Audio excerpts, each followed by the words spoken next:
संगत जी, दुनिया विच दो चीज़ां ने, एक विकास है, एक विनाश है।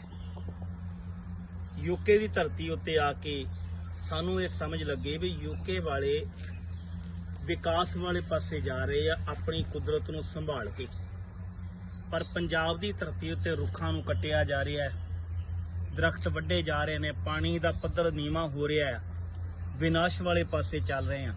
इन्हां कोले पानी भी घट है, इन्हां कोले रुख भी घट ने, पर इन्हां दी संभाल करके ये अपने समाज नूं विनाश तो विकास वाले पासे ले जा रहे हैं।